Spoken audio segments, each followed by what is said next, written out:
As we go into 2022, you draw an interesting distinction between disruptors and disrupted.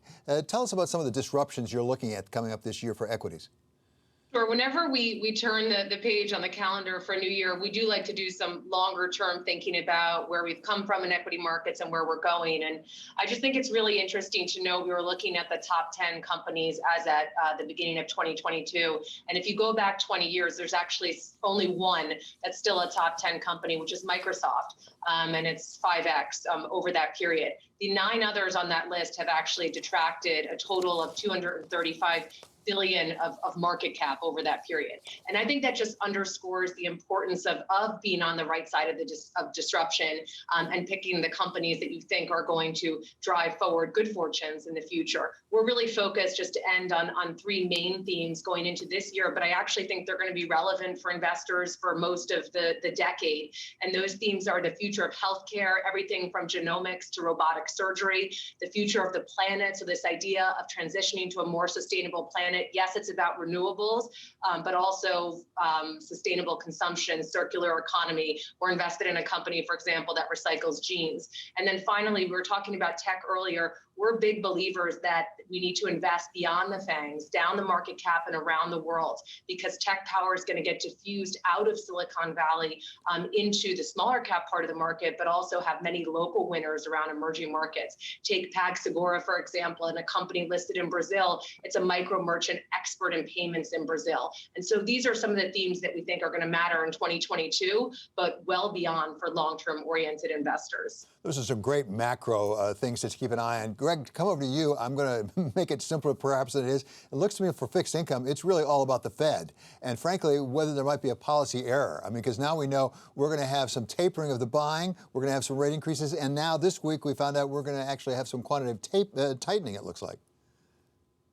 No, I completely agree. I think the fundamental risk for the markets this year, not just fixed income, but broadly speaking, is a central bank policy error.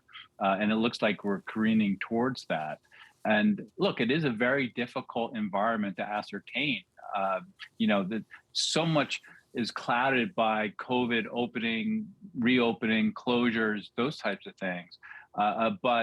But for us, we're looking at the fixed income market in several ways. First, from a yield perspective, with the 10-year currently, just call it at 175, that's exactly where we hit in March of last year.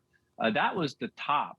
I think we're getting close to the top in yield once again. So it might overshoot, so the near term is always more difficult, of course. But I think, looking out over time, at 175 10-year, we actually see value there. And we see value because we think there's a gravitational pull towards disinflation. There's a demographic issue here in the US and globally in many respects. And let's not forget, we put on a lot of debt to fight the virus. And that acts as a draw on growth. So for that reason, we're actually pretty constructive as yields kind of hit these levels here. And so we might be wrong over the near term, of course, as things have a tendency of overshooting. But I think 6 months to 12 months from now, you'll be rewarded. So I'm going to guess, Katie, but I'm going to guess that if in fact Greg is right, that we're talking 175, it could overshoot for a time but come back down. You're going to be fine with that on the equity side. Yeah, we should. Equity markets should be able to digest that. And just to be very clear on our outlook, while we do expect volatility, and as you mentioned at the outset, we haven't had a great start, we do actually think equity markets at Goldman Sachs Asset Management, we believe that they will outperform cash and bonds. So we do think it's the right asset class to be in. One might need to look further than the broad U.S. equity market, which has been a great thing to own for the last 12 years. That was the best thing to own in the markets. You may need to look further to that abroad, to emerging markets or small cap, but we do expect equity markets to outperform, and that yield level should be fine for equity markets. Well, let's just pick up on that emerging markets here and go back to Greg for a moment, because Greg, I know you've thought a fair amount about what's going on with China, because China's off to a rather rocky start at the beginning of this year as well in their property market and some of the debt over there. What do you make of emerging market debt, either China or otherwise? Yeah, so China and emerging markets broadly have been a value trap. Right. And so one of the oddities of the recovery here is that typically kind of emerging markets have a higher beta component versus developed markets. And you haven't seen that. And there's reasons behind it, of course. And so in fixed income, EM has underperformed.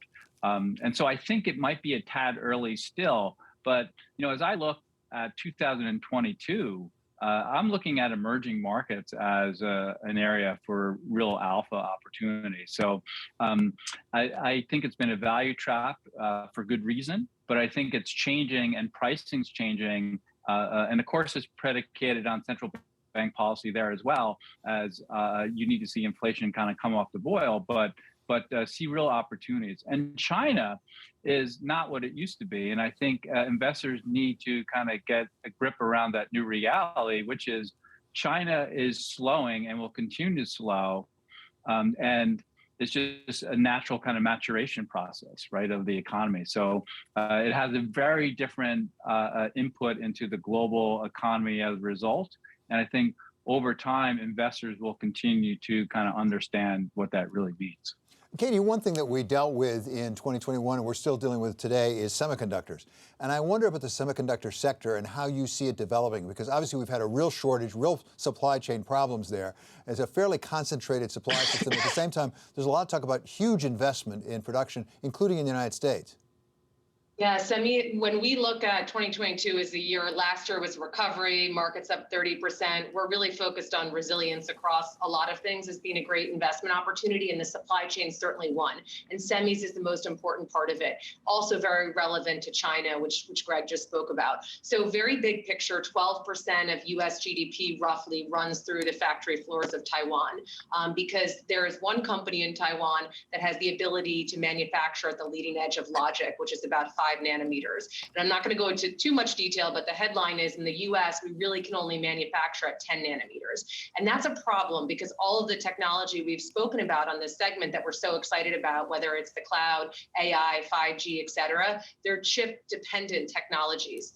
And we do not, as a country, and actually the Chinese feel the same way, want to be dependent on one public company from the perspective of the US and what many people would argue is a hot geopolitical zone for the manufacturing of our most important technologies and for a very significant portion of GDP. And so one of our big long-term positions is the reshoring of the semi supply chain to the US. And in particular, we're very positive on semi equipment manufacturers.